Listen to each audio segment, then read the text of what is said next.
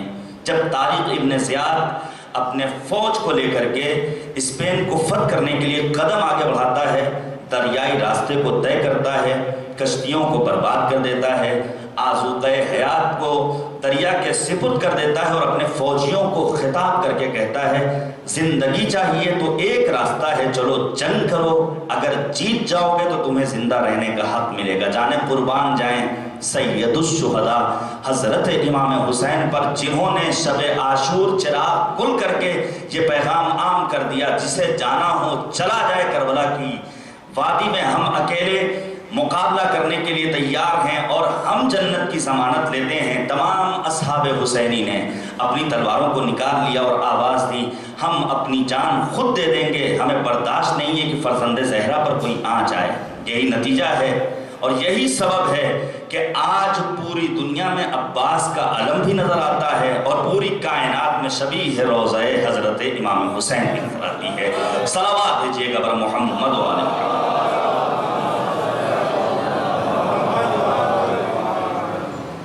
انشاءاللہ کل white house میں ایک پروگرام ہے اور مختلف قومی مسائل پر وہاں متعدد مذاہب اسلامیہ کے اسکالرز، مجھ ناچیز طالب علم سمیت وہاں پر اکٹھا ہو رہے ہیں۔ آپ حضرات سے بھی گزارش ہے کہ وہاں شریک ہوں۔ انشاءاللہ اتحاد کے موضوع پر میری گفتگو ہوگی۔ اور میں نے یہ بات کیوں بیان کی؟ دیکھیے، صلوات بہت بڑی طاقت ہے۔ کبھی اللہ نے اگر توفیق دی میں بیان کروں گا کہ صلوات کتنی عظیم عبادت کا نام ہے۔ الگ الگ ہوں جو ذرے غبار بنتے ہیں، ہوں یکجا تو کوہسار بنتے ہیں۔ مل جل کر صلوات بھیجیے بر محمد و آل محمد۔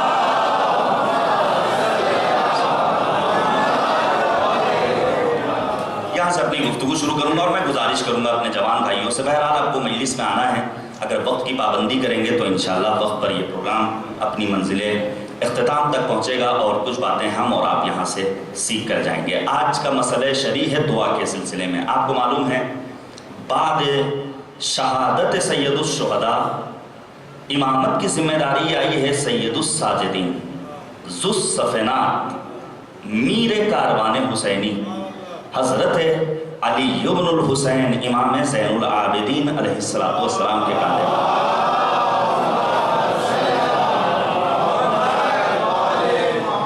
امام سجاد نے بعد شہادت امام حسین جو 34 سال زندگی بسر کی ہے، سن 95 ہجری میں 25 محرم کی تاریخ میں آپ کی شہادت ہوئی۔ آپ نے اس سخت دور میں جب بنی امیہ کا ہر طرف قبضہ تھا، خونخوار بھیڑیے بیٹھے ہوئے تھے، بعض روایات میں ملتا ہے کہ امام کے چاہنے والے اور حمایت کرنے والوں کی تعداد فقط 20 تھی۔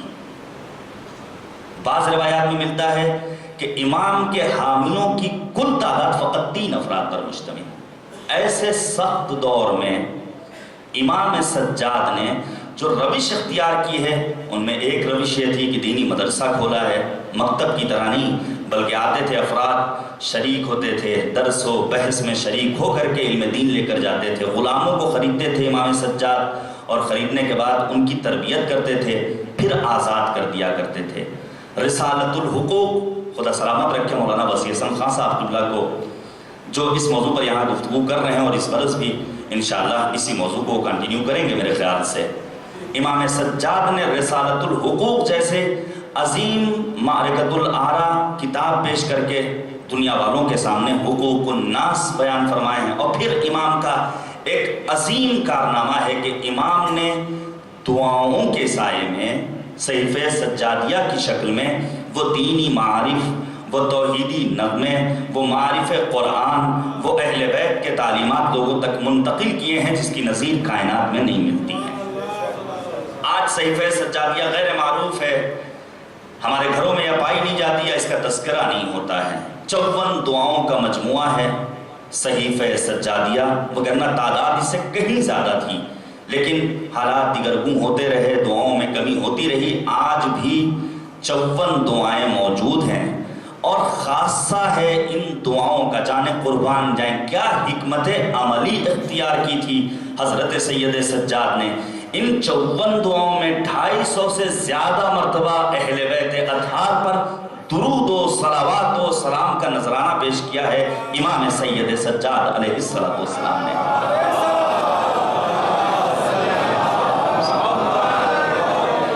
امام سجاد نے کہا تم سب کو شتم کرتے ہو اہل بیت طاہرین محمد و آل محمد پر، ہم دعاؤں کے سائے میں اس پر تو پابندی نہیں عائد کر سکتے۔ پھر امام کی دعا ہم لوگوں والی دعا نہیں ہوتی تھی کہ جلدی سے بس ختم ہو جائے اور پیجوں کو گننا شروع کر دیا کتنے صفحات بچے ہوئے ہیں۔ بڑے بڑے اجتماعات جب امام سجاد دعا پڑھتے تھے، لوگ دور دراز کے علاقوں سے آتے تھے اور آنے کے بعد شریک دعا ہو جایا کرتے تھے کہ دیکھا جائے آج فرزند محمد مصطفیٰ کس انداز سے مالک کی بارگاہ میں راز و نیاز کر رہا ہے۔ مسئلہ شریع دعا کی کتنی قسمیں ہیں، توجہ کیجیے گا۔ میں کل آپ کے سامنے بیان کیا، انسانی ذہن میں یہ تصور نہ پیدا ہو کہ ایام غم میں مالک کی بارگاہ میں دعا نہیں کی جا سکتی، نہیں، دعاؤں کو طلب کیا جا سکتا ہے۔ دعائے القمہ زیارت عاشورہ کے بعد اسی لیے معصوم نے تعلیم فرمائی تھی، دعائے ندبہ، دعائے توسل، دعائے کمیل اور دیگر دعائیں۔ دعا کی کتنی قسمیں ہیں؟ دیکھیے، بعض دعائیں ہیں جو واجب ہیں۔ پہلی قسم دعا کی واجب دعا، ہم اور آپ پنجگانہ نماز میں پڑھتے ہیں اہدنا الصراط المستقیم، یہ دعا پڑھنا واجب ہے۔ جب تک انسان اس دعا کو نہیں پڑھے گا روزانہ اپنی نماز میں، اس کی نماز کہلانے کی حقدار نہیں بن سکتی ہے۔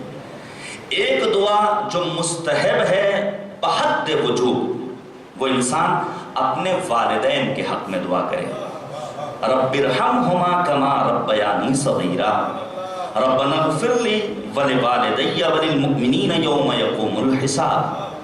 انسان اپنے اولاد کے حق میں دعا کرے، یہ دعا مستحب ہے۔ دعا کی دو قسمیں ہو گئیں، دعا یا دعائے واجب ہے یا دعائے مستحب ہے۔ ایک اور قسم ہے دعا کبھی کبھی حرام ہوا کرتی ہے۔ کون سی دعا ہے؟ انسان اگر قطع رحم کے لیے مالک کی بارگاہ میں دعا کرے، مثال کے طور پر خدا نخواستہ کوئی ایک بندے پروردگار اپنے مالک کی بارگاہ میں دست سوال پھیلا کر کے اپنے بھائی کی موت کی دعا کرے، تو یہ دعا حرام دعا ہو جائے گی۔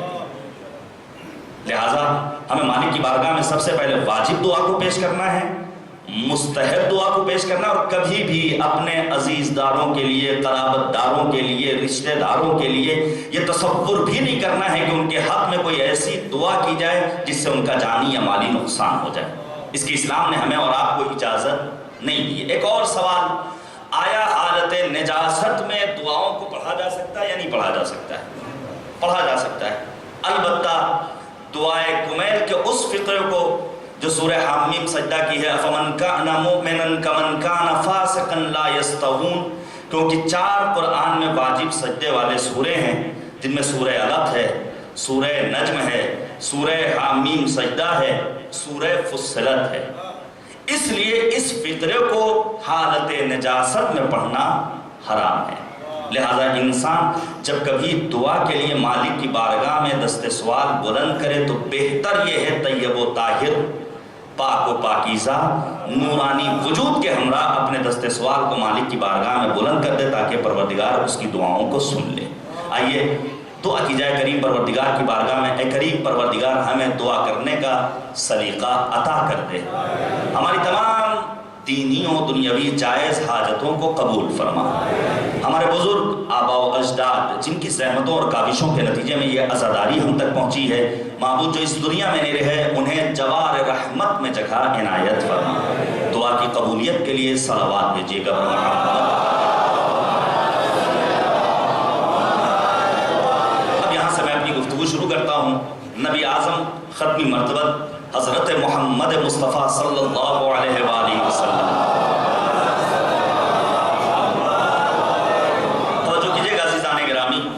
بھرپور توجہ کا میں طالب ہوں۔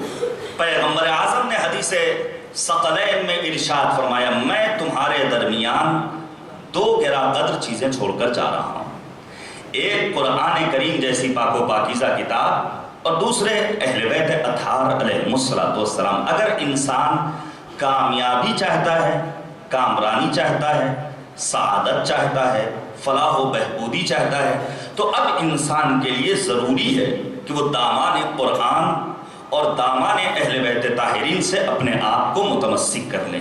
یہ شرط اولی ہے۔ قرآن کریم کے 40 سے زیادہ اوصاف ہیں جس کی جانب پروردگار نے قرآن کریم میں متعدد مقامات پر اشارہ کیا ہے۔ آج میں ان میں سے ایک لفظ کی توضیح اور تشریح بیان کرنا چاہتا ہوں اور پھر انشاءاللہ فضیلت امیر المؤمنین کا ایک باب آپ کے لیے کھولوں گا۔ توجہ کیجیے گا، قرآن کریم کے متعدد اسماء، کہیں بیان، کہیں فرقان، کہیں نور مبین، متعدد اسماء، ان میں سے ایک نام ہے قرآن کا ذکر، ذکرہ، تذکرہ۔ پروردگار عالم نے قرآن کریم میں 70 سے زیادہ مرتبہ کلمہ ذکر کو استعمال کیا ہے، اور ان 70 مرتبہ جہاں پر کلمہ ذکر کو استعمال کیا ہے، ان 70 مرتبہ استعمال کیے گئے کلمہ ذکر میں 17 مقامات ایسے ہیں جہاں پر کلمہ ذکر سے مراد قرآن کریم جیسی عظیم الشان کتاب ہے۔ یہاں تک بات آپ لوگوں کے لیے واضح ہو گئی؟ واضح ہو گئی تو صلوات بھیجیے گا پر محمد۔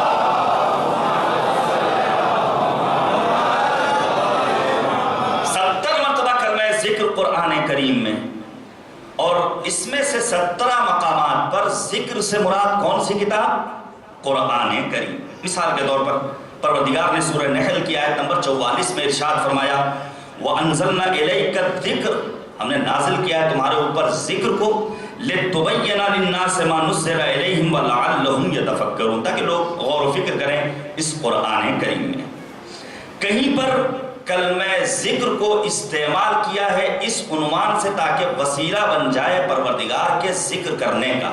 پروردگار نے آواز دی وَلَقَدْ يَسَّرْنَا الْقُرْآنَ لِلذِّكْرِ فَهَلْ مِن مُدَّكِرٍ، ہم نے قرآن کو نازل کیا تاکہ انسان اس قرآن کی تلاوت کے ذریعے کریم پروردگار کا تذکرہ کر سکے۔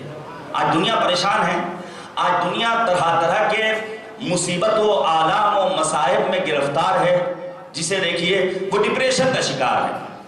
ڈاکٹرز کی ایک لمبی لائن لگی ہوئی ہے۔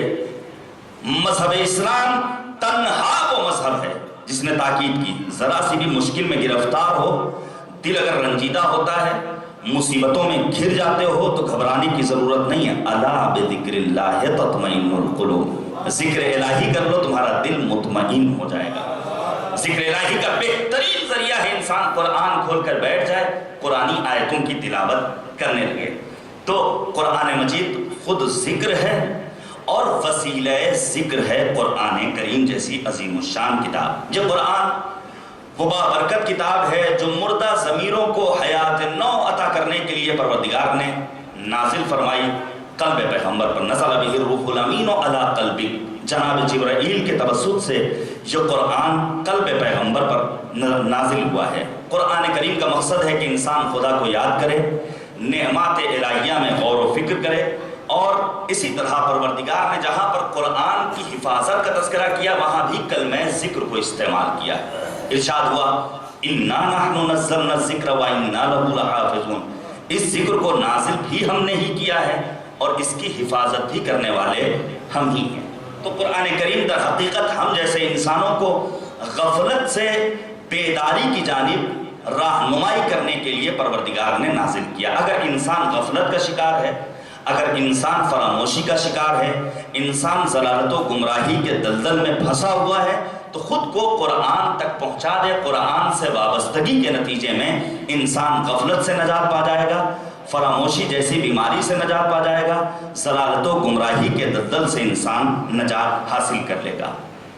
صرف ذکر نہیں بلکہ ذکر کے دیگر مشتقات کو بھی استعمال کیا ہے پروردگار نے قرآن کریم میں۔ مثال کے طور پر کلمہ ذکرہ، اب جو صاحبان لغت ہیں، مثال کے طور پر راغب اصفہانی جیسے معروف لغت شناس نے کہا کلمہ ذکر سے زیادہ فصیح و بلیغ کلمہ ذکرہ ہے۔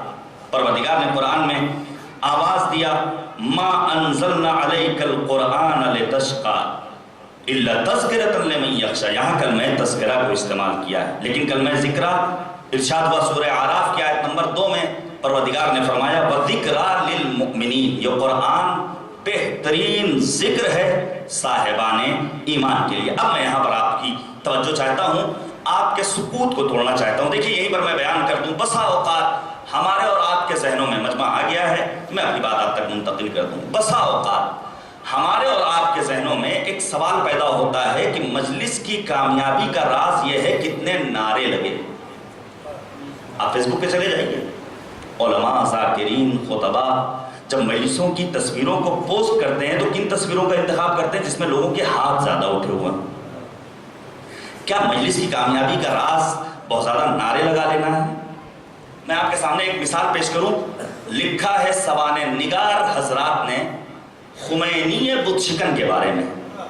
امام خمینی، امام راحل، معمار انقلاب اسلامی ایران، امام خمینی جس دور میں نجف اشرف میں زندگی بسر کر رہے تھے، توجہ کیجئے گا، آپ ایک مرتبہ منبر پر تشریف فرما ہیں، فضائل و مصائب کا تذکرہ کر رہے ہیں، اور آپ جیسے کچھ مؤمنین بر صغیر کے بھی بیٹھے ہوئے ہیں، ہمارے خون میں زیادہ حرارت ہے، اور نبی نے فرمایا ہے ان لقتل الحسین فی قلوب المؤمنین حرارہ لا تبرد ابدا، شہادت حسین کے عوض مؤمنین کے دلوں میں ایسی حرارت اور گرمی پیدا ہو گئی ہے جو کبھی سرد نہیں پڑ سکتی ہے۔ امام خمینی فضائل اہل بیت کا تذکرہ کر رہے ہیں، نیچے ہندوستان اور پاکستان کے بعض طلاب و افاضل اور علماء بیٹھے ہوئے واہ واہ سبحان اللہ کر رہے ہیں۔ امام خمینی کو بڑی خوشی محسوس ہوئی کہ اللہ اکبر میری تعریف ہو رہی ہے، لیکن بعد میں وہ متوجہ ہوئے کہ لوگوں کی خوشی کے لیے میں منبر پر آؤں، لوگوں کی اس واہ واہ کے نتیجے میں ایک مدت تک امام خمینی منبر پر نہیں آتے تھے فضائل و مصائب بیان کرنے کے لیے، کہیں ایسا نہ ہو کہ میرے اپنے نفس کی تسکین مجلس میں شامل ہو جائے۔ لہذا ہمیشہ یہ بات اپنے ذہن میں محفوظ کر لیجئے گا کہ ہمیں وہ باتیں بیان کرنی ہیں جس کا حکم ہمیں قرآن نے دیا ہے اور اہل بیت طاہرین علیہم السلام نے ہم سے مطالبہ کیا۔ اس برس سن 1440 میں، آپ بلائیے اپنے آپ، شاید آئے ہوں، لائق صد احترام واعظ بے بدیل مولانا سید نعیم عباس صاحب قبلہ نوگانوی، خدا سلامت رکھے، نڈر، بے باک، بے خوف، انہوں نے دہلی میں جو اشرا خطاب کیا ہے، میں نے وہ کلپ دیکھی ہے اور سنی ہے، انہوں نے کہا کبھی کبھی ایسا محسوس ہوتا ہے جب بیجا واہ واہ ہوتی ہے تو ایسا لگتا ہے کہ جیسے دلالی ہو رہی ہے۔ اور پھر میں نے روایت دیکھی ہے، معصوم نے فرمایا اگر کبھی حد سے زیادہ تعریف ہو تمہارے کسی بیان پر تو سمجھ لینا چاپلوسی ہو رہی ہے، اور اگر کبھی حد سے کم ہو تو سمجھ لینا انسان کنجوسی اور بخل سے کام لے رہا ہے۔ لہٰذا ہمیں بیلنس بنا کر اپنی زندگی کے قدموں کو یوں ہی آگے بڑھانا ہے۔ مل جل کر صلوات دیجیے گا بر محمد و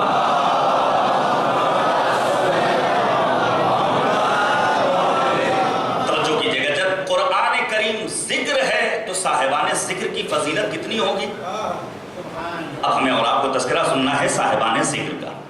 قرآن نے اعلان کیا اگر نہیں جانتے ہو تو فاسألوا اہل الذکر ان کنتم لا تعلمون، اگر تمہیں نہیں معلوم تو جاؤ صاحبان ذکر کی خدمت میں، اور پہنچنے کے بعد زانوئے ادب طے کرو، ان سے اپنے سوالات کے جوابات کا مطالبہ کرو، یقیناً وہ صاحبان ذکر تمہاری مشکلوں کو حل کرنے والے ہیں۔ شیعہ تمام علماء، اکثر علماء اہل سنت نے صاحبان ذکر سے مراد محمد و آل محمد علیہ السلام کو لیا ہے۔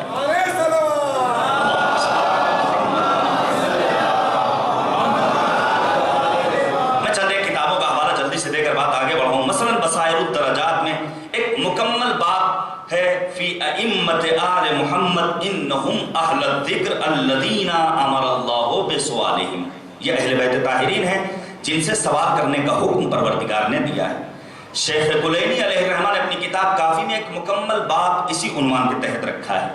علامہ مجلسی علیہ الرحمہ نے بہار الانوار میں ایک باب رکھا ہے۔ اب آئیے اہل سنت کے بزرگ علماء تک چلا جائے۔ ان میں طبری جیسے عالم نے اپنی تفسیر جامع البیان میں سورہ انبیاء کی آیت نمبر 7 کے ذیل میں لکھا ہے کہ حضرت علی علیہ السلام نے اس آیت کے نازل ہونے کے بعد اہل ذکر سے مراد خود کو لیا ہے۔ یہ کون بیان کر رہا ہے؟ طبری جیسا معتبر عالم اہل سنت۔ حاکم حسکانی نے اپنی کتاب اہل سنت کے بزرگ عالم ہیں، شواہد التنزیل میں انہوں نے لکھا ہے کہ سورہ نحل کی آیت نمبر 43 میں جو روایات نقل ہوئی ہیں، یہاں پر اہل بیت طاہرین کو اہل ذکر سے مراد لیا گیا۔ اس کا مطلب یہ ہوا شیعہ ہوں یا اہل سنت و علماء ہوں، ان سب نے اہل ذکر سے مراد محمد و آل محمد کو بیان کیا ہے۔ میں ایک روایت اپنی پیش کروں، عالم آل محمد غریب طوس فرزند امام کاظم حضرت امام رضا علیہ السلام،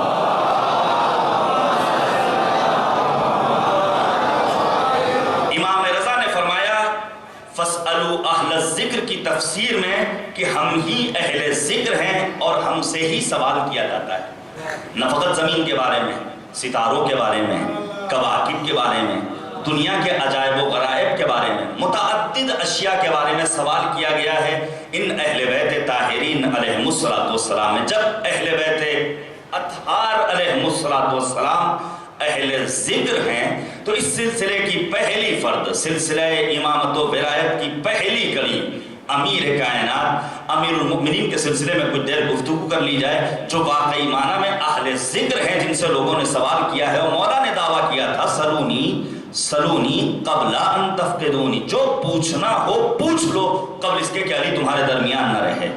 امیر المؤمنین نے اعلان کر دیا، لوگوں نے متعدد سوالات کیے۔ قرآن اتنی عظیم کتاب، خود حاملان قرآن، مفسران قرآن، شارحان قرآن، علی مرتضیٰ ہوں یا اولاد امیر المؤمنین، ان کی فضیلتوں کا کیا کہنا۔ لکھا ہے علماء نے، امیر شام پہنچتا ہے مکہ کی سرزمین پر اور وہاں پر ان کو خبر ملتی ہے، جاسوسوں نے اطلاع دی، ابن عباس قرآن کی تفسیر بیان کر رہے ہیں۔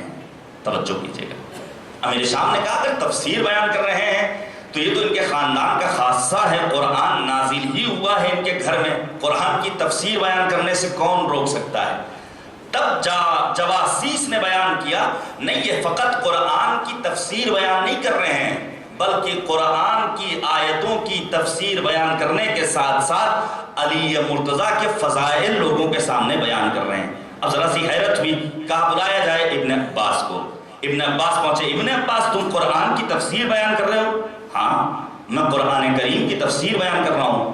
قرآن کی تفسیر بیان کرنے سے تو تمہیں نہیں روک رہے ہیں، لیکن یاد رکھو علی مرتضیٰ کے فضائل و کمالات کو تم نہ بیان کرنا۔ اس وقت ابن عباس نے، دیکھیے جب انسان قرآن سے وابستہ ہو جاتا ہے تو آنکھوں میں آنکھیں ڈال کر گفتگو کرنے کا ہنر آ جاتا ہے۔ ابن عباس نے کہا قرآن کی تفسیر بیان کر رہا ہوں، یہ تو تم نے پیغمبر اعظم کی حدیث سنی ہوگی کہ جو انسان قرآن کی تفسیر بالرائے کرے پروردگار عالم اس کے پیٹ میں آتش دوزخ کو بھر دیتا ہے۔ کہاں بارہا پیغمبر نے یہ بیان کیا ہے کہ تفسیر بالرائے کی اجازت نہیں ہے۔ کاش ہمارے ذاکرین منبر پر آنے والے تمام افراد اس ایک حدیث پیغمبر کو نگاہوں کے سامنے رکھ لیں تو یقین جانیے قرآن کے حقیقی معرف لوگوں تک منتقل ہوتے رہیں۔ اس موقع پر ابن عباس امیر شام کو خطاب کر کے یہ آواز دیتے ہیں، ذرا یہ بتاؤ قرآن کریم کی آیہ کریمہ ہے انما انت منذر ولکل قوم ہاد۔ پروردگار کا حبیب اس آیت کو سننے کے بعد کہتا ہے منذر میں ہوں، ہادی امت علی مرتضیٰ ہیں۔ اب قرآن کی تفسیر میں بیان کر رہا ہوں، اس ایک حدیث نبوی کی روشنی میں اگر امیر المؤمنین کی فضیلت بیان ہو تو اس میں میرا کیا قصور؟ میں اپنی جانب سے کوئی تفسیر بیان نہیں کر رہا ہوں۔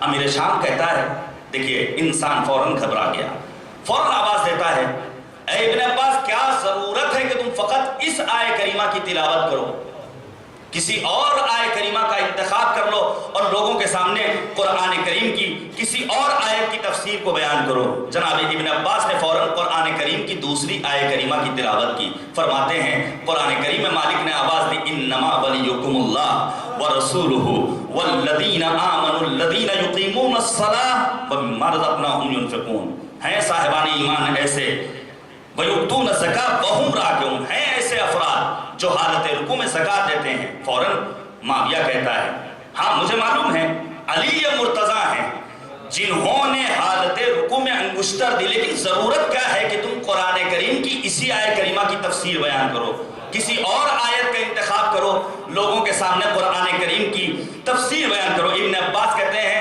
آپ نے سنا ہے پروردگار نے قرآن میں آواز دی انما یرید اللہ لیذھب عنکم الرجس اہل البیت ویطہرکم تطہیرا۔ فوراً امیر شام کہتا ہے ہاں ہمیں معلوم ہے پروردگار عالم نے علی کے لیے اور خانوادہ علی کے لیے طہارت کی سند دی ہے اس ایک آیت تطہیر میں، لیکن اے ابن عباس ضرورت کیا ہے کہ تم اسی ایک آیت کریمہ کی تفسیر بیان کرو، کسی اور آیت کا انتخاب کر لو، جانے قربان جائیں۔ حبر الامہ کہا گیا ہے جناب ابن عباس کو۔ ابن عباس فوراً دوسری آیت کریمہ کی تلاوت کرتے ہیں وَيُطْعِمُونَ الطَّعَامَ عَلَىٰ حُبِّهِ مِسْكِينًا وَيَتِيمًا وَأَسِيرًا۔ سورہ رحم کی آیت کریمہ ہے۔ جیسے ہی یہ آیت کریمہ پڑھی فوراً امیر شام کہتا ہے یقیناً علی اور اولاد علی ہیں جنہوں نے راہ خدا میں اپنے کھانے کو پیش کر دیا ہے، کبھی سائب کو دیا، کبھی مسکین کو دیا، کبھی یتیم کو دیا، کبھی اسیر کو دیا۔ اسی ایک آیت کریمہ کا انتخاب کیوں کر رہے ہو؟ کسی اور آیت کریمہ کو پیش کر دو۔ فوراً ابن عباس نے ایک دوسری آیت کریمہ کا انتخاب کیا، آواز دی قل کفا باللہ شہیدا بینی و بینکم ومن عندہ علم الکتاب۔ جیسے ہی آیت کریمہ سنی فوراً امیر شام کہتا ہے ہمیں معلوم ہے صاحب کتاب اور علم الکتاب کا مالک علی مرتضیٰ کے سوا کوئی اور نہیں، کیوں اسی ایک آیت کریمہ کا انتخاب کر رہے ہو؟ کسی اور آیت کریمہ کا انتخاب کر لو۔ اس موقع پر ابن عباس نے جو آیت کریمہ پڑھی ہے ہم اور آپ عید مباہلہ کے موقع پر سنتے رہتے ہیں۔ ابن عباس کہتے ہیں پروردگار کا یہ کلام تو سنا ہوگا وَقُلْ تَعَالَوْا نَدْعُ أَبْنَاءَنَا وَأَبْنَاءَكُمْ وَنِسَاءَنَا وَنِسَاءَكُمْ وَأَنفُسَنَا وَأَنفُسَكُمْ ثُمَّ نَبْتَهِلْ فَنَجْعَلْ لَعْنَتَ اللَّهِ عَلَى الْكَاذِبِينَ۔ امیر شام کہتا ہے جہاں نفس رسول سے مراد علی مرتضیٰ ہیں، لیکن اے ابن عباس کیوں اسی ایک آیت کریمہ کو تم مورد تفسیر قرار دیتے ہو؟ کسی اور آیت کریمہ کا انتخاب کرو۔ ابن عباس کہتے ہیں قرآن میں کیا تم نے آیت کریمہ نہیں سنی ہے؟ اما یتساءلون عن النبأ العظیم کا ہم جانتے ہیں نبأ عظیم سے مراد علی مرتضیٰ کی ذات ہے۔ پھر ابن عباس کہتے ہیں کیا تم نے قرآن کریم کی آیت کریمہ نہیں سنی ہے؟ واعتصموا بحبل اللہ جميعا ولا تفرقوا۔ امیر شام کہتا ہے حبل اللہ سے مراد امیر المؤمنین امیر کائنات علی مرتضیٰ ہیں، لیکن اس ایک آیت کریمہ کا انتخاب کیوں کرتے ہو؟ کسی اور آیت کی تفسیر بیان کرو۔ اس موقع پر ابن عباس نے کہا کیا تم نے قرآن کریم کی آیت نہیں سنی ہے؟ الیوم اکملت لکم دینکم واتممت علیکم نعمتی ورضیت لکم الاسلام دینا۔ آیت غدیر کو پیش کرتے ہیں یا ایھا الرسول بلغ ما انزل الیک من ربک وان لم تفعل فما بلغت رسالتہ واللہ یعصمک من الناس۔ امیر شام نے کہا ہمیں معلوم ہے میدان غدیر میں علی کی ولایت کا اعلان کیا ہے پیغمبر نے، لیکن اے ابن عباس کیوں اسی ایک آیت کریمہ کا انتخاب کرتے ہو؟ فوراً ابن عباس کہتے ہیں کیا قرآن کریم کی آیت کریمہ کو نہیں سنا ہے؟ سأل سائل بعذاب واقع، کہا مجھے معلوم ہے یہ آیت علی مرتضیٰ کی شان میں نازل ہوئی ہے۔ جب ابن عباس متعدد آیتوں کو پیش کرتے رہے اور ہر مرتبہ امیر شام ٹوکتا رہا، اب ابن عباس کہتے ہیں آپ ہی بتا دیجئے قرآن کی کس آیت کی تفسیر بیان کروں؟ جانے قربان جائے۔ امیر شام نے کہا اگر آپ کو تفسیر بیان کرنا ہے تو سورہ زلزال کی تفسیر بیان کیجئے۔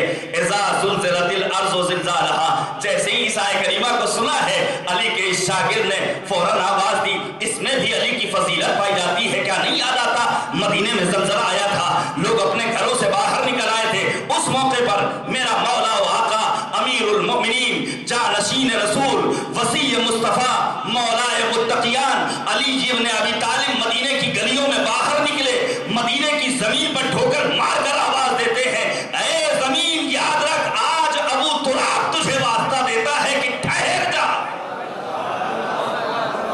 اور زمین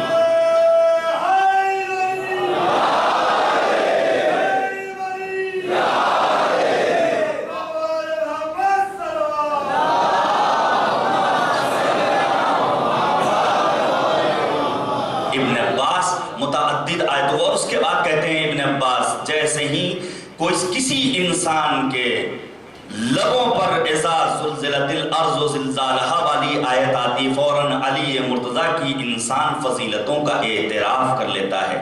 اب امیر شام حیرت و استعجاب کے عالم میں ایک جملہ کہتا ہے، یہ تو پورا قرآن علی کی فضیلتوں کا ٹھاٹھے مارتا ہوا سمندر ہے۔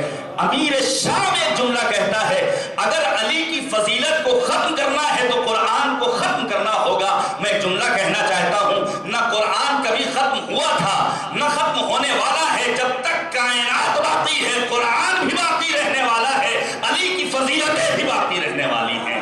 صلوات بھیجیے گا بر محمد و آل محمد۔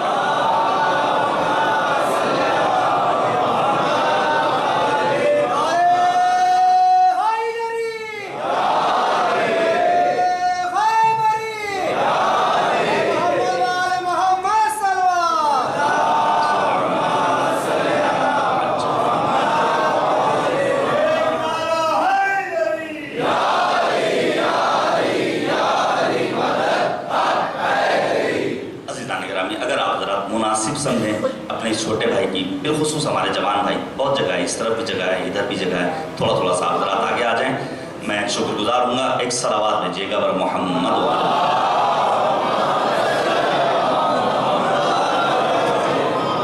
ہر موڑ پر حیات کے جلوہ علی کا ہے، کعبہ علی کا، عرش معلیٰ علی کا ہے، قرآن کی صورتوں میں سراپا علی کا ہے، اللہ کی کتاب قصیدہ علی کا ہے، تو انسانیت کی قوت پرواز ہے علی، ہر دور کے ضمیر کی آواز ہے علی۔ صلوات بھیجیے گا بر محمد و آل محمد۔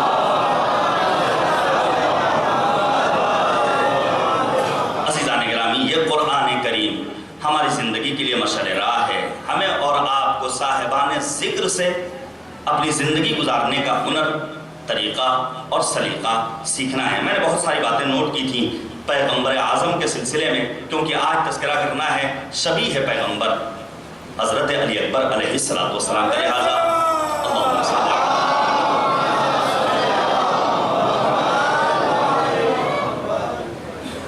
نبی اعظم کے سلسلے میں وہ مفصل روایت کی، کب نور کی خلقت ہوئی اور کتنے پردوں میں اور حجابات میں پیغمبر رہے، میں ان باتوں کو چھوڑ رہا ہوں۔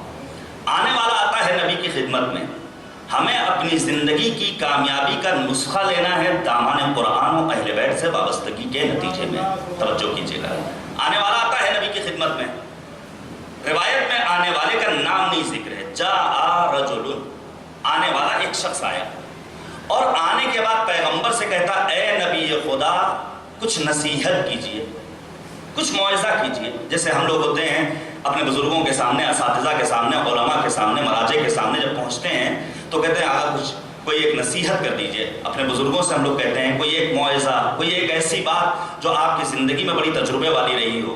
آنے والا آتا ہے پیغمبر کی خدمت میں، جاء رجل، ایک شخص آیا، آنے کے بعد کہا، اے نبی خدا مجھے کچھ نصیحت کر دیجئے جو ہماری زندگی کی کامیابی کی ضمانت بن جائے۔ پیغمبر اعظم نے جو جواب دیا ہے، پیغمبر نے کہا، یاد رکھو اگر تم مجھ سے نصیحت چاہتے ہو تو میں تمہیں 4 چیزوں کی نصیحت کرتا ہوں۔ اگر یہ 4 چیزیں ہماری زندگی میں پیدا ہو جائیں تو یاد رکھیے دنیا کی تمام کامیابیاں ہمارے قدم چومنے والی ہیں، آخرت میں بھی ہمیں سعادت نصیب ہونے والی۔ پہلی جو نصیحت کی ہے پیغمبر اعظم نے، نبی نے فرمایا، اقلل من الشہوات، اپنی شہوتوں کو کم کر دو۔ اب بسا اوقات جیسے ہی لفظ شہوت ہم سنتے ہیں فوراً جنسی خواہشات ہمارے گھروں، ہمارے دماغ میں اپنا گھر بنا لیتی ہیں، جبکہ خواہشات سے مراد صرف اور صرف جنسی خواہشات نہیں ہے کہ انسان تسکین قلب کے لیے جنسی خواہشات کا سہارا لے، نہیں، مختلف طرح کی یہ خواہشیں ہو سکتی ہیں۔ کبھی جنسی، کبھی انسان شہرت کا بھوکا ہو جاتا ہے، اس کی خواہش میں شہرت ہوتی، شہرت طلبی، کبھی بیجا عزت طلبی، کبھی بیجا مال طلبی، کبھی نام طلبی، مختلف طرح کی شہرتیں ہوتی ہیں جس کا انسان بھوکا ہوتا ہے۔ یہی انسان کی بیجا شہرت طلبی اس کی شہوت بن جایا کرتی ہے۔ پیغمبر نے کیا کہا؟ اقلل من الشہوات، اپنی شہوتوں کو کم کر دو۔ توجہ کیجیے گا، شہوت عفت کے مقابلے میں ہے۔ عفت صرف اور صرف حجاب کا نام نہیں ہے۔ کہ انسان بس باحجاب ہو جائے، مرد ہو یا زن، نہیں، کبھی جنسی عفت ہوا کرتی ہے۔ قرآن نے اعلان کیا اگر جنسی عفت چاہتے ہو تم شادی کرو، بہترین طریقہ ہے۔ قرآن نے اعلان کیا وَلِيَسْتَعْفِفِ الَّذِينَ لَا يَجِدُونَ نِكَاحًا، اگر نکاح نہیں کر پاتے تو اپنے آپ کو عفیف بناؤ۔ بڑا سخت ہوتا ہے وہ بھی آج کے اس دور میں، ایسے ماحول میں، لہذا والدین کی ذمہ داری ہے۔ حق الولد علی والدہ ثلاثہ، 3 حقوق ہے باپ کے اوپر ایک اولاد کے، ان یحسن اسما، اچھا نام رکھے، فیعلمہ الکتاب، قرآن کی تعلیم دے، فیزوجہ اذا بلغ، جب بچہ بالغ ہو جائے تو اس کی شادی کا انتظام کرے۔ اب دونوں طرف سے یہ مطالبہ ہے، شادی آپ بر وقت کر دیجئے، یقیناً پروردگار رازق ہے۔ اگر رزاقیت خدا پر آپ ایمان رکھتے ہیں، مالک اتنا نوازنے والا ہے جس کا ہم اور آپ اندازہ نہیں لگا سکتے۔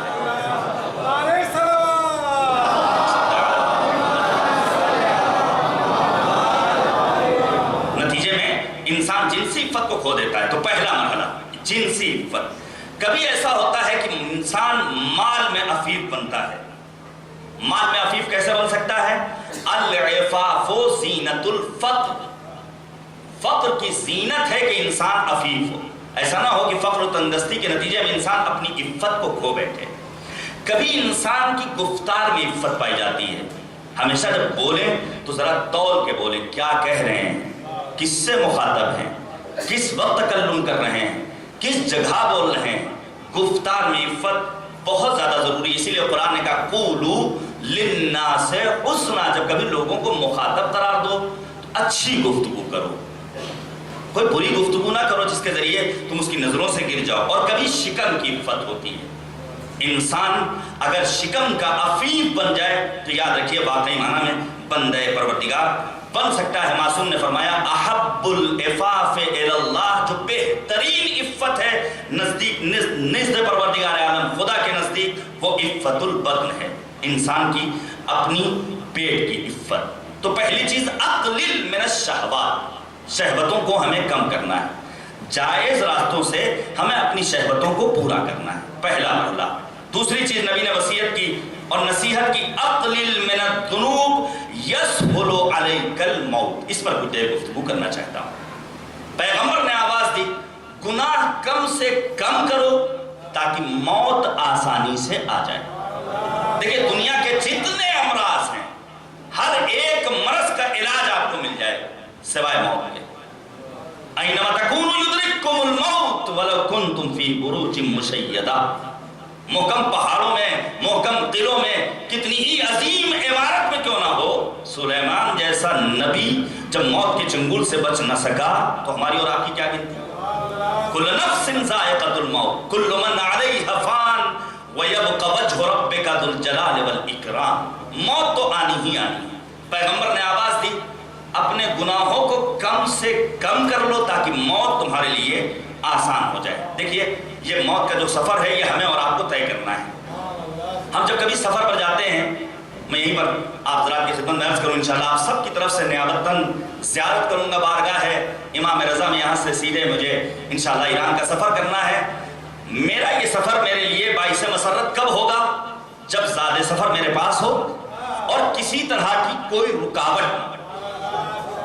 سادے سفر میں کیا ہے؟ میرا پاسپورٹ میرے ساتھ ہو، میرا ٹکٹ میرے ساتھ ہو، امیگریشن پر مہر لگ جائے، یہ ہے سادے سفر۔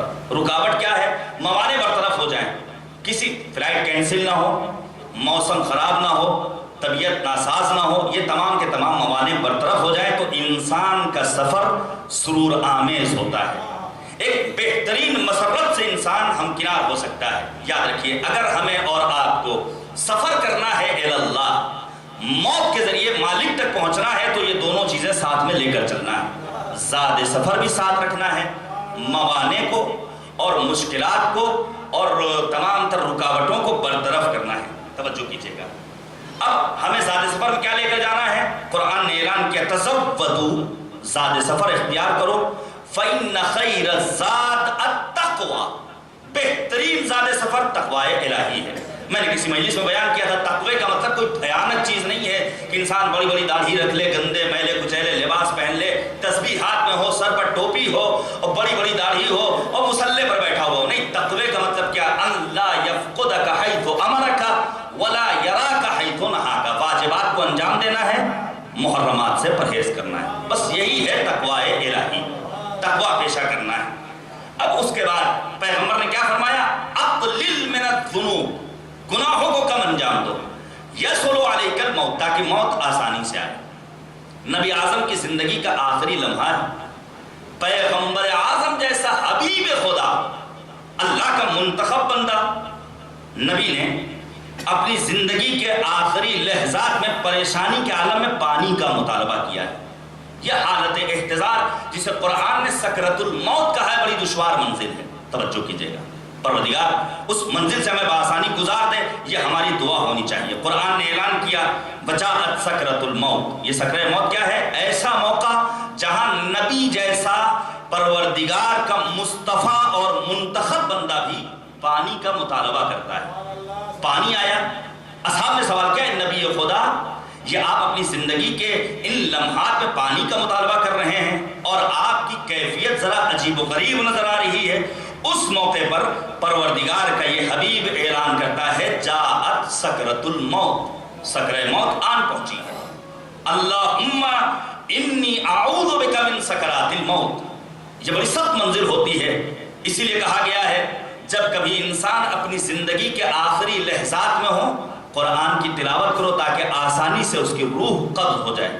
بڑی سخت منزل ہوتی ہے. ابھی ہم نے اور آپ نے اس منزل کو نہیں دیکھا ہے، لہذا سننے میں بظاہر لگتا ہے ہوگا کچھ، لیکن جو لوگ گزر چکے ہیں ان سے اگر دریافت کرنے کا موقع مل جائے تو انسان سمجھ سکتا ہے. نہ فقط پیغمبر اعظم اپنی زندگی کے آخری لحظات میں پریشان ہیں، پانی منگا رہے ہیں، لا الہ الا اللہ پڑھ رہے ہیں، بلکہ امام حسن مجتبیٰ بھی اپنی زندگی کے آخری لحظات میں جب زہر دیا گیا ہے پریشان ہیں. اور جب لوگوں نے سوال کیا ہے مولا اس قدر پریشانی کا، ہاں دو وجہیں، ایک تو سکرۃ الموت، دوسرے اعزا کا دعوے مفارقت، ہم لوگوں سے جدا ہو جائیں گے. ایسے موقع پر انسان ذکر کرے کربلا والوں کا، تذکرہ کرے سید الشہداء کا. وہ سید الشہداء کی منزل امتحان ہے. معلوم ہے موت آنے والی ہے، معلوم ہے شہادت نصیب ہونے والی ہے.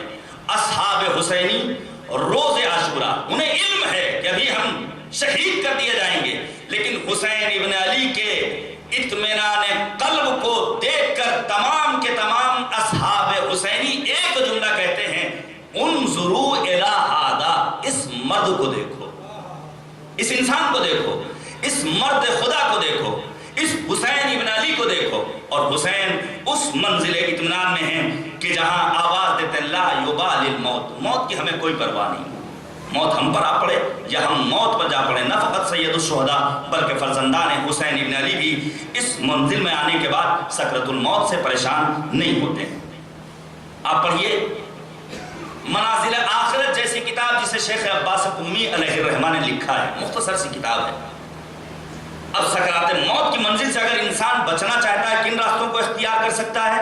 شیخ عباس قمی نے کہا اس دعا کو زیادہ سے زیادہ پڑھے، یا من یقبل الیسیر ویعفو عن الکثیر اقبل من الیسیر واعفو عن الکثیر. انسان یہ دعا پڑھتا رہے، سکرات موت سے انسان کو نجات مل جائے گی. پہلا عمل. دوسرا عمل، رات میں سونے سے پہلے سورہ تکاثر کی تلاوت کرے. الہاکم التکاثر حتی زرتم المقابر، سورہ تکاثر کی تلاوت انسان کرتا رہے. نہج البلاغہ کا خطبہ نمبر 221 اسی سورہ تکاثر کی تفسیر اور تشریح ہے. تیسرا عمل، سورہ زلزال کی نمازوں میں بالخصوص مستحبی نمازوں میں تلاوت کرے. سکرات موت کی منزل میں انسان آسانی سے گزر جائے گا. قنوت میں یا قنوت کے علاوہ کسی اور موقع پر پروردگار کی بارگاہ میں دعا کرے لا الہ الا اللہ العلی العظیم، لا الہ الا اللہ الحلیم الکریم. سکرات موت کی منزل میں انسان آسانی سے آگے بڑھ جائے گا. اب اگر انسان، یہ عالم اسلام سے میرا خطاب ہے، ہمیں اللہ نے نسخہ دیا ہے، دعا کو پڑھنا ہے، سورہ تکاثر کی تلاوت کرنی ہے، قنوت میں دعا پڑھنا ہے، سورہ زلزال پڑھنا ہے. معصومین نے فرمایا اگر انسان سکرات موت کی منزل سے بچنا چاہتا ہے تو اپنے دل میں حب امیر المؤمنین کی شمع کو روشن کر لے. کتنی عظیم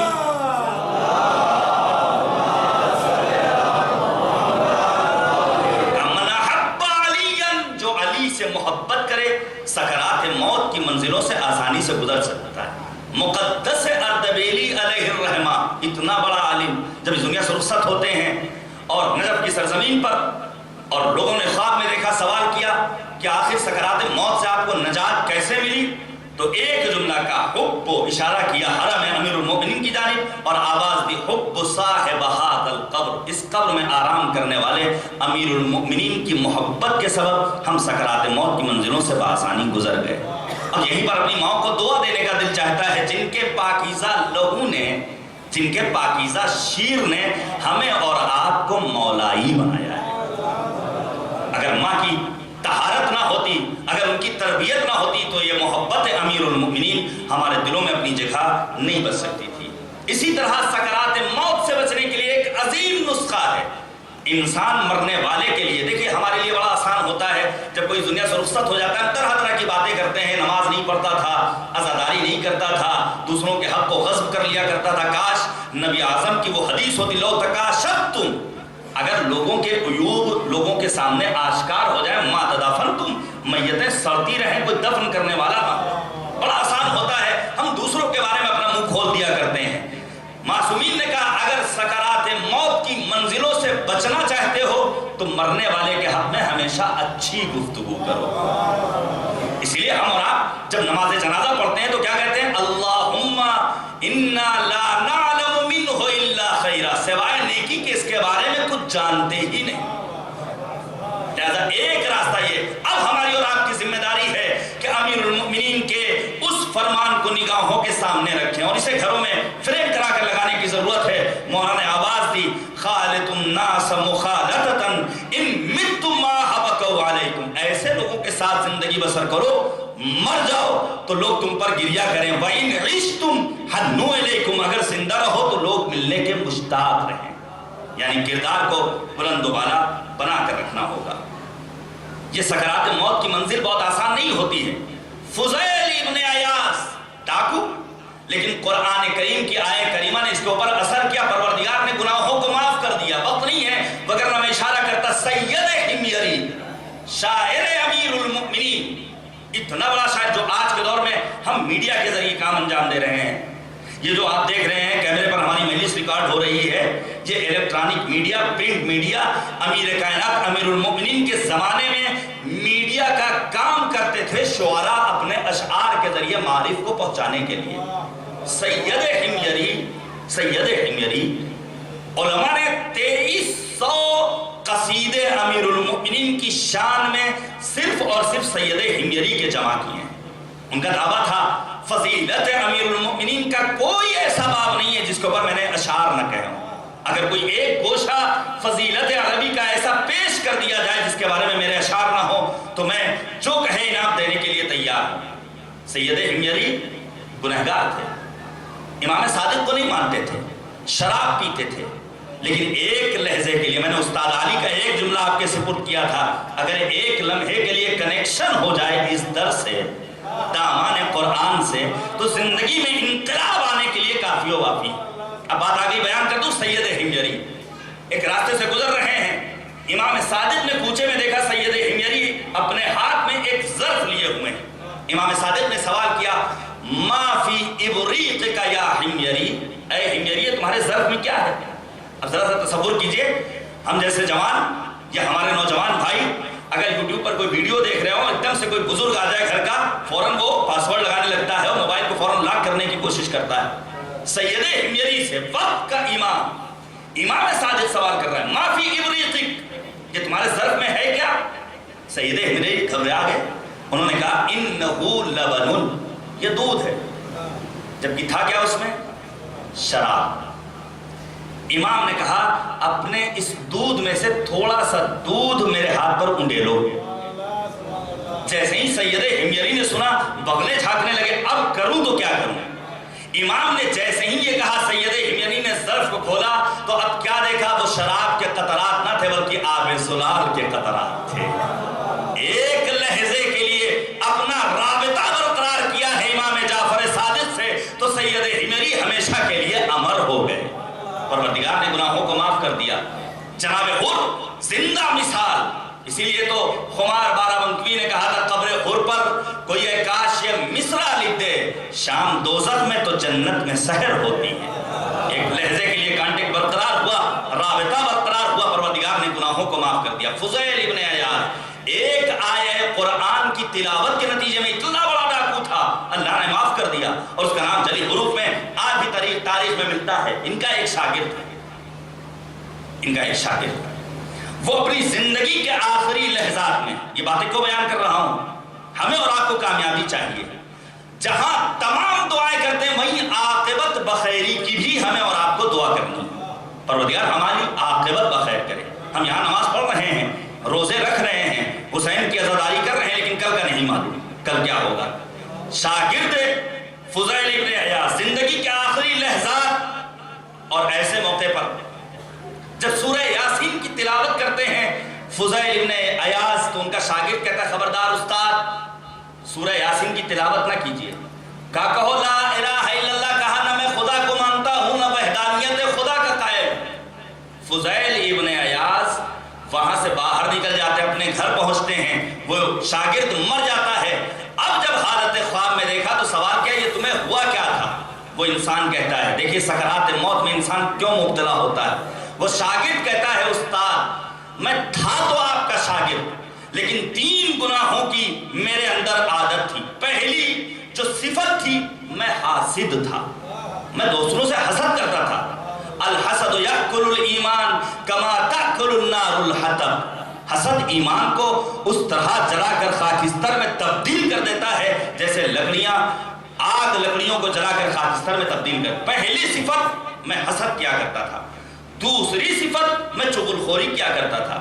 آج چغلخوری ضروری نہیں کہ فزیکلی طور پر ہم آپ کے پاس بیٹھیں پھر چغلی کریں، نہیں، واٹس ایپ سے ایک میسج کیا کام ہو گیا۔ قرآن نے کہا ویل لکل ہمزۃ لمزہ، چغلخوری اصلاً جائز نہیں ہے، اجازت نہیں۔ تیسری صفت میرے اندر یہ تھی کہ میں شراب پیا کرتا تھا۔ معصوم نے فرمایا 3 گروہ جنت میں نہیں جا سکتے ہیں، تارک الصلاۃ ولو برکعۃ، نماز چھوڑنے والا 1 رکعت ہی نماز کیوں نہ ترک کرے، آقل والدین ولو بلحظۃ، والدین کا آق کیا ہوا 1 لمحے کے لیے ہی آق کیوں نہ کیا گیا، اور پھر شارب الخمر ولو بقطرۃ، شراب کا پینے والا 1 لحظے کے لیے 1 قطرہ ہی شراب کیوں نہ پیے۔ لہذا اگر سکرات موت سے بچنا ہے تو حسد جیسی بیماری سے بچنا ہوگا، نماز کا پابند بننا ہوگا، ہمیں چغلخوری سے دور رہنا ہوگا، اور ہمیں شراب جیسی بری چیز سے اپنے آپ کو محفوظ رکھنا ہوگا۔ توجہ کیجئے گا عزیزان گرامی، تیسری چیز جس کے لیے پیغمبر نے آنے والے کو نصیحت کی ہے، فرماتے قدم مالک امامک یسرک اللحاق بہ، یہ جو مال اللہ نے تمہیں دیا ہے یہ خرچ کرو اس دنیا کے لیے جہاں پہنچ کر یہ مال تمہیں فرحت، سرور، شادمانی بخشے گا۔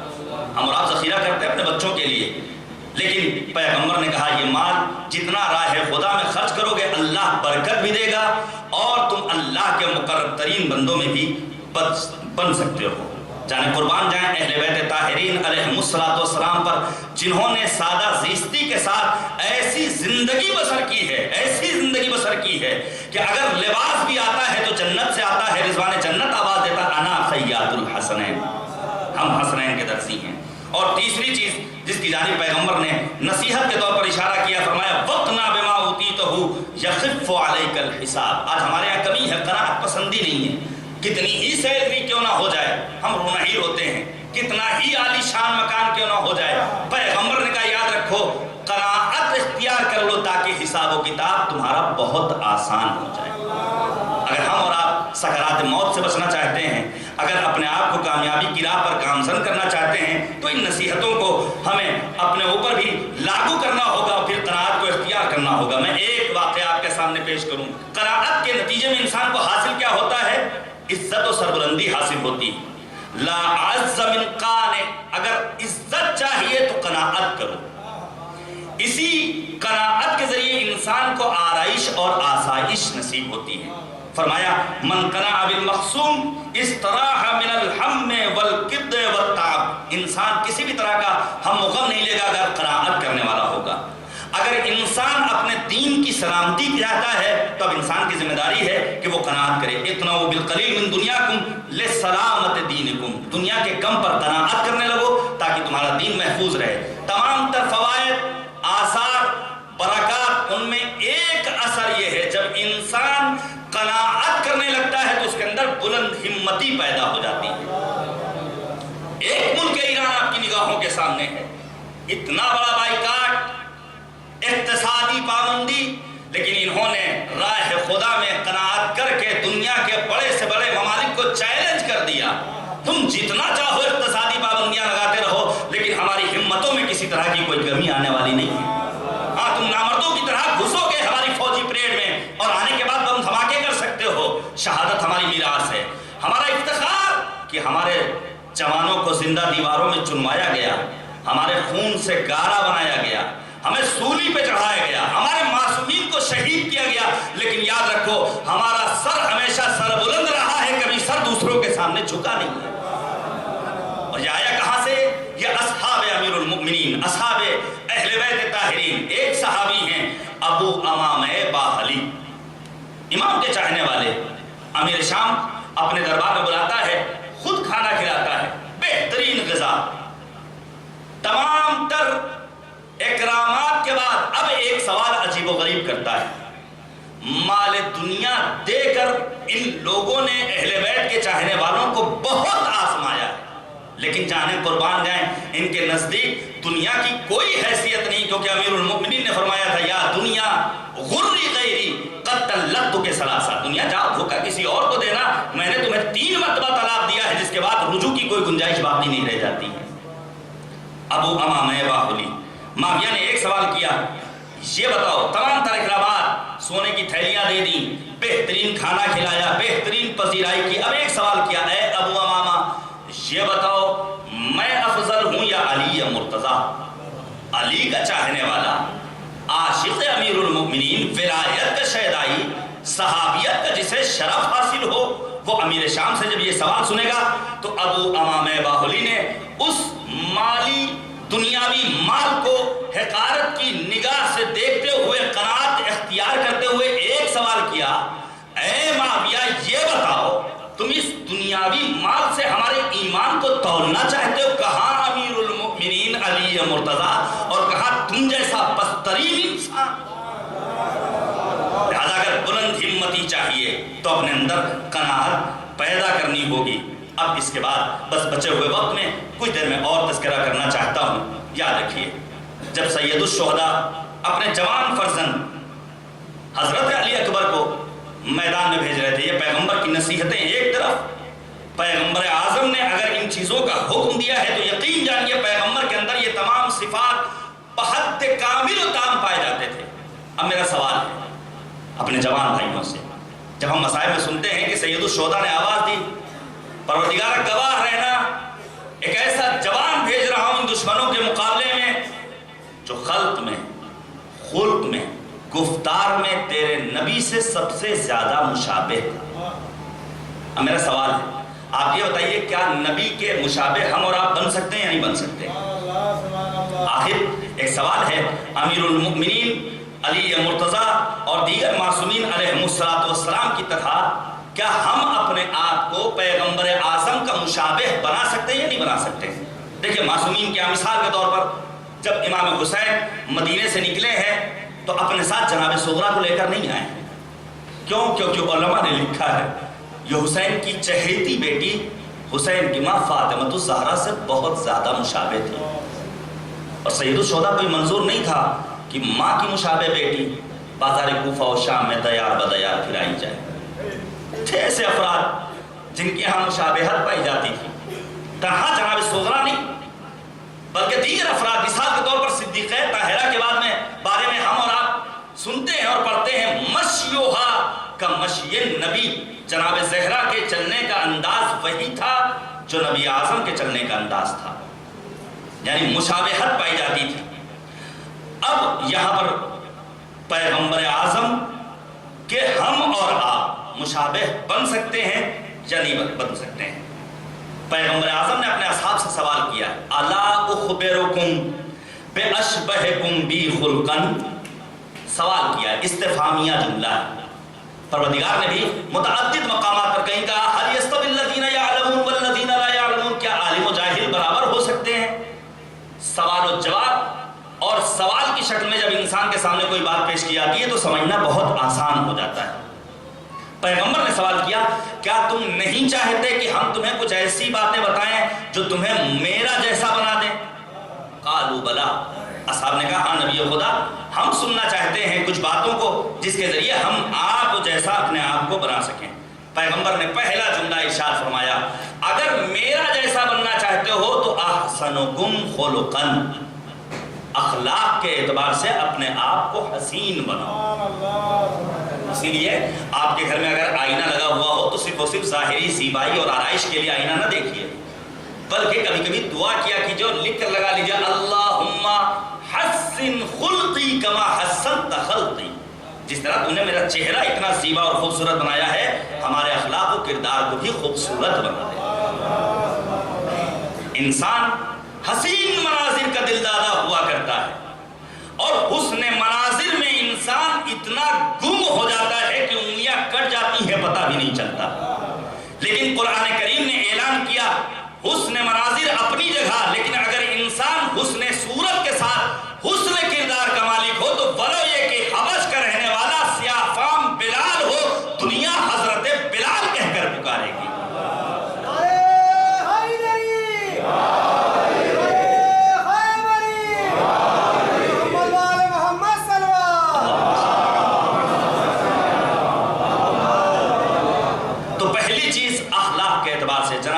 سید الشہداء امام حسین نے میدان کربلا میں جناب جون کے سر کو اپنے زانوں پر رکھ کر یہ پیغام دیا تھا، یاد رکھو رنگ و نسل کا امتیاز ہمارے یہاں نہیں پایا جاتا ہے، احسن اخلاق و کردار لے کر ہماری بارگاہ میں حاضر ہو گئے تو ہم تمہاری غلامی کو قبول کرنے کے لیے تیار ہیں۔ اب اس سلسلے میں بہت ساری باتیں ہیں کہ جب پروردگار عالم نے عقل کو پیدا کیا ہے تو عقل نے کس چیز کا مطالبہ کیا ہے، اور پھر پروردگار نے تقویت بخشی ہے عقل کو اسی حسن اخلاق کے ذریعے۔ میں ان تمام باتوں کو چھوڑ رہا ہوں، ہمیں اور آپ کو حسن اخلاق کا مظاہرہ کرنا ہے، سماج میں، گھر کے اندر، بیوی بچوں کے ساتھ، اپنے آفس میں، اپنے پڑوسیوں کے ساتھ، اپنے مافوق کے ساتھ، اپنے ماتحت کے ساتھ، اپنی نجی زندگی میں، اپنی انفرادی زندگی میں، اپنی اجتماعی زندگی میں، ہر جگہ حسن اخلاق پایا جانا چاہیے اگر آپ پیغمبر کے مشابہ بننا چاہتے ہیں۔ میں اور بہت ساری باتیں یہاں پر چھوڑ رہا ہوں، وقت تیزی سے گزر گیا ہے۔ پھر اس کے بعد پیغمبر نے کہا اگر میرے جیسا بننا چاہتے ہو تو دوسری صفت پیدا کرو، اعظمہم حلما، حلم و بردباری اپنے اندر پیدا کر لو۔ آج ہمارے ذرا سی بات پر 4 دن کے پیدا ہونے والے بچے ماں باپ پر غصہ کرنے لگتے ہیں، چھوٹا بھائی بڑے بھائی پر غصہ کرنے لگتا ہے، جبکہ قرآن نے اعلان کیا والکاظمین الغیظ والعافین عن الناس واللہ یحب المحسنین، غصے کو پی جانے والے ہیں میرے مخلص بندے، لوگوں کو معاف کر دینے والے ہیں میرے مخلص بندے، اور لوگوں پر احسان اور نیکیاں کرنے والے ہیں میرے مخلص بندے۔ امام سجاد وضو کے لیے بیٹھتے ہیں، پانی کا ظرف سر پر گرتا ہے، سر شگافتہ ہو جاتا ہے، لیکن وہ کنیز، آج ہمیں اور آپ کو مختلف جوکس یاد ہو جاتے ہیں مختلف قوم اور قبیلوں کے بارے میں، لیکن نہیں یاد ہوتی تو قرآنی آیت نہیں یاد ہوتی۔ امام سجاد کی کنیز بڑی تیز ہوش تھی، اس نے آیت کریمہ پڑھی والکاظمین الغیظ والعافین عن الناس واللہ یحب المحسنین۔ امام سجاد نے مسکرا کر فرمایا میں نے اپنے غصے کو پی لیا، میں نے تمہیں معاف کر دیا، راہ خدا میں تمہیں آزاد کر دیا۔ یہ علم اور بردباری اگر ہمارے یہاں پیدا ہو جائے تو بہت سارے مسائل خود بخود ختم ہو جانے والے ہیں۔ پروردگار کے تمام اوصاف میں پر یہ دعائے جوشن کبیر حلیم کا لفظ بھی استعمال ہوا ہے۔ اگر ایک لحظے کے لیے اب میں اپنی بہنوں کو مخاطب قرار دیتے ہوئے چند ایک باتیں بیان کرنا چاہتا ہوں۔ ہمارے یہاں، میں خود شادی شدہ زندگی بسر کر رہا ہوں، یہ تلخ حقائق ہیں جن سے انکار نہیں کیا جا سکتا ہے۔ کبھی کبھی ایسا ہوتا ہے کہ آدمی جھنجھلا کر کے ایک دم سے غصہ کرنے لگتا ہے، لیکن میں اپنی بہنوں کو مخاطب کر کے آواز دے رہا ہوں۔ رسول نے 3 طرح کی خواتین کو بشارت دی ہے کہ اگر تم نے اپنے اندر یہ اوصاف پیدا کر لیے تو تمہارا شمار روز قیامت صدیقہ طاہرہ فاطمہ الزہرا کے ساتھ ہونے والا ہے۔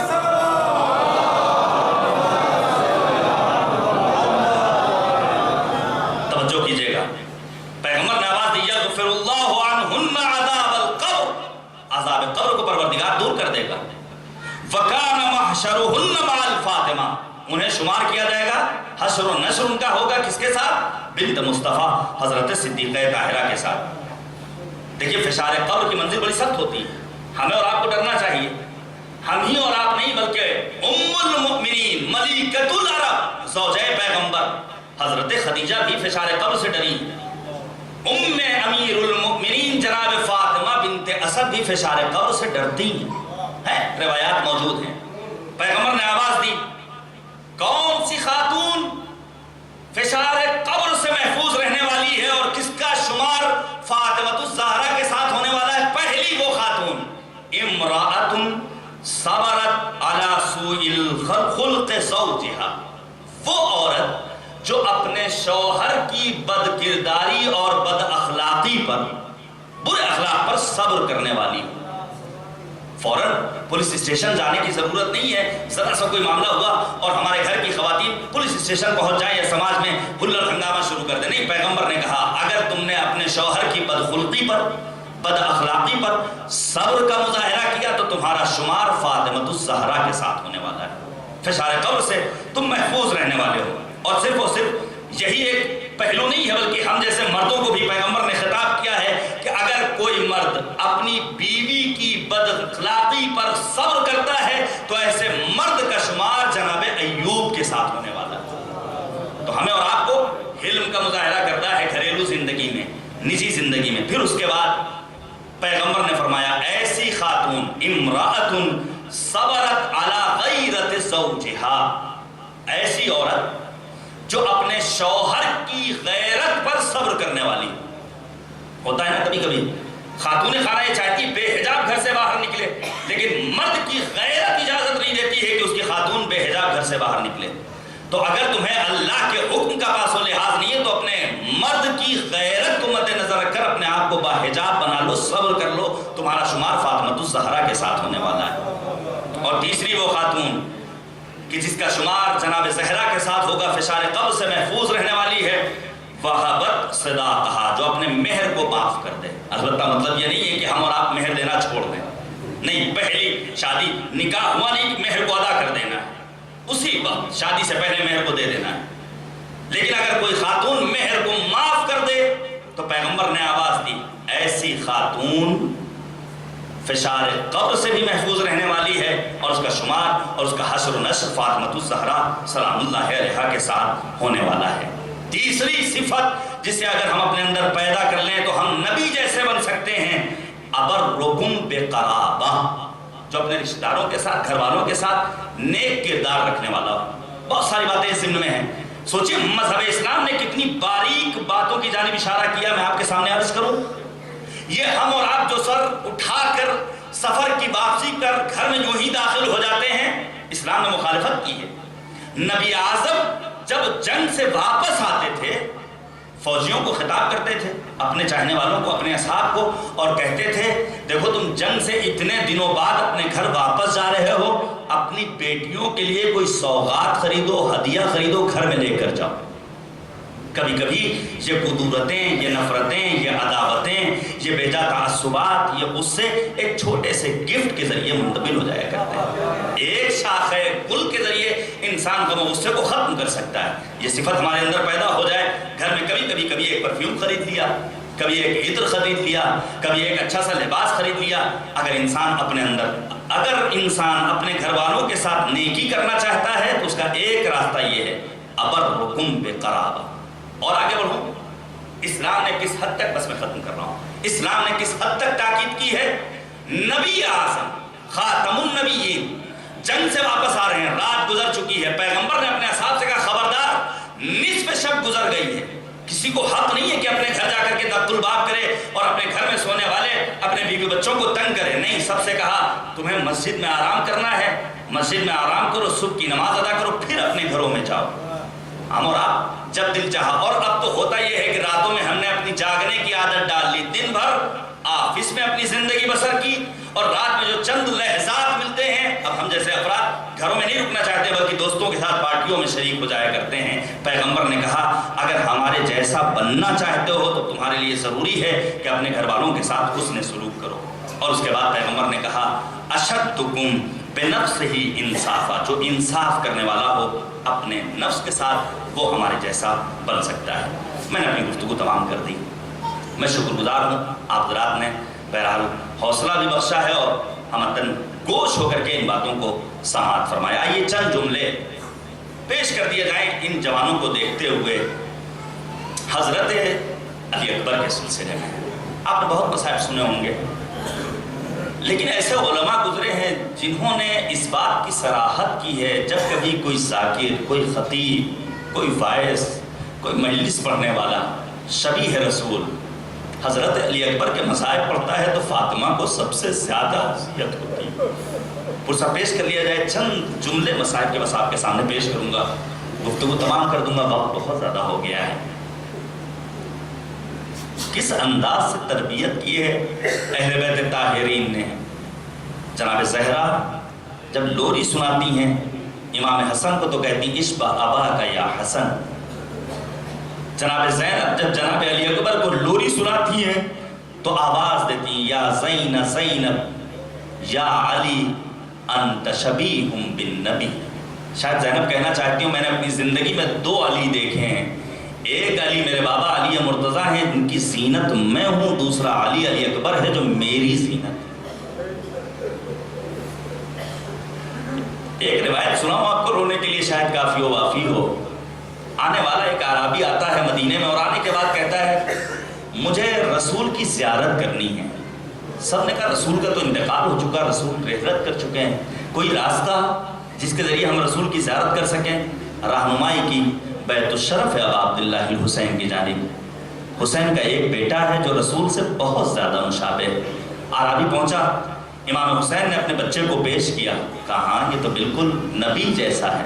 اب اس وقت امام حسین نے ایک سوال کیا اس اعرابی سے، یہ بتاؤ اگر اس حسین کے لال کے قدموں میں کانٹا چھپ جائے تو کیسا لگے گا؟ وہ اعرابی کہتا ہے میں برداشت نہیں کر سکوں گا۔ اس وقت مولا نے مرثیہ پڑھا ہے، اے اعرابی یہی میرا لال جوان سال ہوگا میدان کربلا سن 61 ہجری جس کے سینے پر برچھی کا پھل لگے گا۔ میں کہاں سے مصائب کا آواز ہے؟ میں کن الفاظ سے جناب علی اکبر کی مصیبت کا تذکرہ کروں؟ نہ حوصلہ، نہ ہمت، نہ ہی طاقت و قوت۔ خدا کسی غم میں نہ رلائے سوائے غم شہدائے کربلا علیہم السلام کے۔ پہلے شہید ہیں بنی ہاشم کے جناب علی اکبر، اور عجیب انداز شہادت ہے۔ مولا امام حسین نے جب رخصت کیا ہے، اب یا صاحبان اولاد ہمارے بزرگ، ہمارے باپ جیسے افراد بیٹھے ہوئے جنہیں اپنے جوان بچوں سے بے پناہ محبت ہے۔ حسین نے کس انداز سے رخصت کیا ہے؟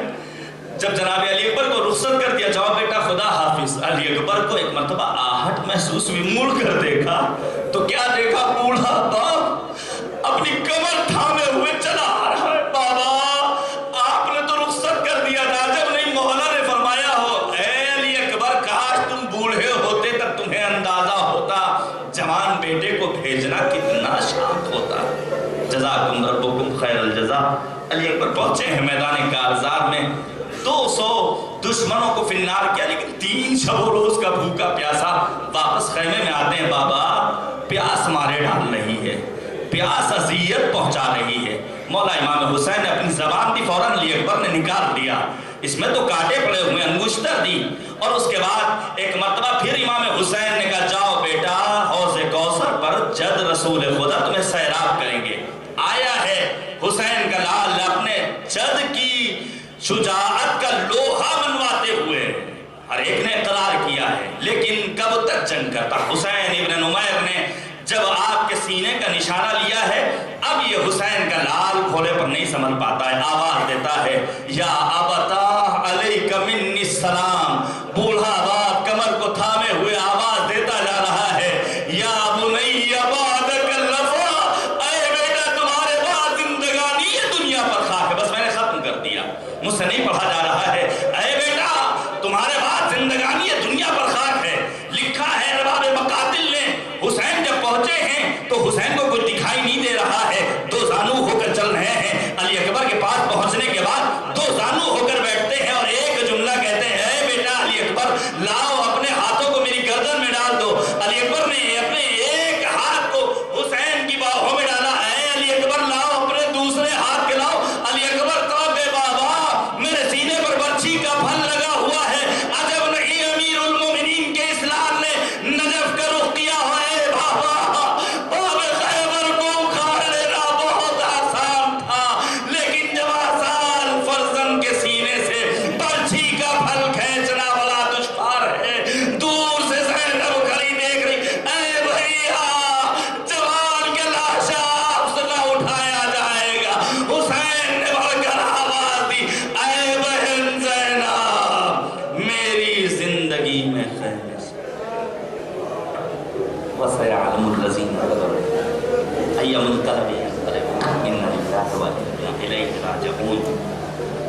جل قضائه وتسليما لأمر إله لا معبود سواك. بسم الله الرحمن الرحيم. اللهم عرفني نفسك فإنك إن لم تعرفني نفسك لم أعرف رسولك. اللهم عرفني رسولك فإنك إن لم تعرفني رسولك لم أعرف حجتك. اللهم عرفني حجتك فإنك إن لم تعرفني حجتك ضللت عن ديني. اللهم لا تمتني میتة جاہلیہ ولا تزغ قلبی بعد إذ ہدیتنی. معبود ہماری اس عبادت کو قبول فرما.